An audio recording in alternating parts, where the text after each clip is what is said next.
Yahobu, Bapak Ibu Pendeta, Sinenge, Majelis dan warga Gereja Amin, ini adalah channel YouTube Sinode Gereja Amin.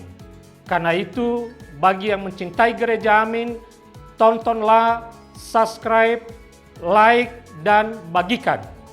Gereja Amin yang tangguh, mandiri, dan peduli. Tuhan Yesus memberkati.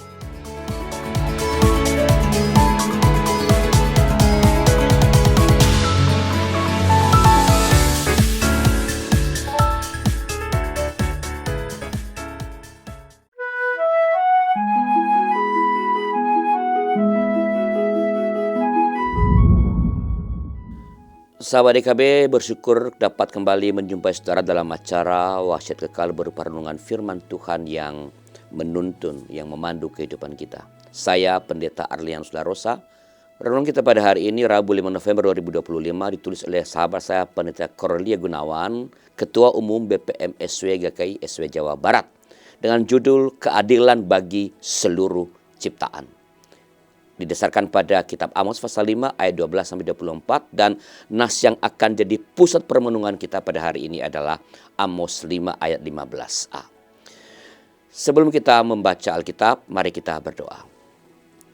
Bapa di sorga, kami mohon Engkau menolong kami untuk boleh mendengarkan firman Tuhan dengan sungguh-sungguh, boleh mengertinya dan boleh kami praktikkan dalam kehidupan kami sehari-hari. Dalam nama Tuhan kami Yesus Kristus. Amin. Saya bacakan sahabat dari Amos pasal 5 ayat 15a. Dengarkanlah firman Tuhan. Bencilah yang jahat, cintailah yang baik, dan tegakkanlah keadilan di pintu gerbang. Sahabat, di tengah-tengah dunia yang semakin individualistis, kita cenderung mencari aman. Kita hidup dalam keacuhan dan ketidakpedulian.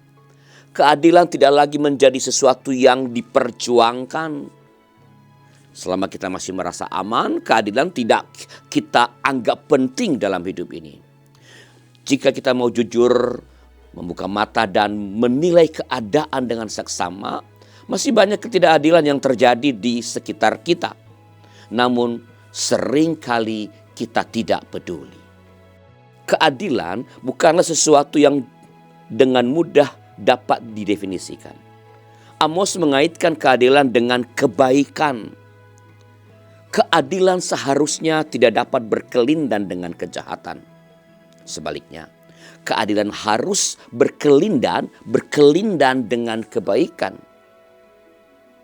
Nah, sejauh manakah kita mengupayakan keadilan bagi mereka yang lemah dan tidak berdaya? Sejauh manakah kita memperjuangkan keadilan bagi seluruh makhluk, tidak hanya manusia? Sejauh mana kita memaknai keadilan dalam keseharian sehingga keadilan tidak hanya menjadi kata dalam ruang hampa, tetapi juga terwujud dalam perjuangan. Sejauh mana keadilan berdampingan dengan kebaikan.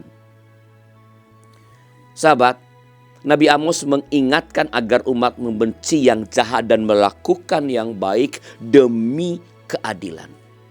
Dalam berbagai kegiatan yang dilakukan di gereja yang disebut sebagai rumah Tuhan, sudahkah kita memperhatikan apakah berbagai kegiatan tersebut merusak lingkungan misalnya? Sudahkah kita mewujudkan keadilan bagi seluruh ciptaan? Jangan sampai kegiatan-kegiatan gereja membawa kebinasaan bagi ciptaan Tuhan. Sahabat, bila Anda punya pengalaman-pengalaman bagaimana gereja Anda memperjuangkan keadilan, silakan tuliskan di kolom komentar. Dan jika ada di antara saudara yang ingin didoakan oleh tim YKB, silakan menyampaikan kepada kami lewat nomor 0812-8188-9191 dan tim YKB dengan sukacita akan mendoakan saudara. Mari kita berdoa. Ya Tuhan, terima kasih Engkau mengingatkan kami akan bagaimana gereja semestinya memperjuangkan keadilan. Keadilan untuk semua, bukan keadilan untuk orang-orang kelompok tertentu, apalagi untuk diri sendiri saja, melainkan keadilan bagi semua, bukan hanya sesama manusia, tapi untuk seluruh ciptaan. Beri kami keberanian untuk memperjuangkan keadilan. Karena kami tahu tidak mudah, maka tolonglah kami Tuhan, supaya kami konsisten dalam memperjuangkan keadilan bagi siapapun yang memerlukan. Dalam nama Tuhan kami, Yesus Kristus. Amin. Demikian sahabat renungan kita pada hari ini. Jangan lupa subscribe, like, dan bagikan kepada sebanyak mungkin orang. Tuhan memberkati saudara.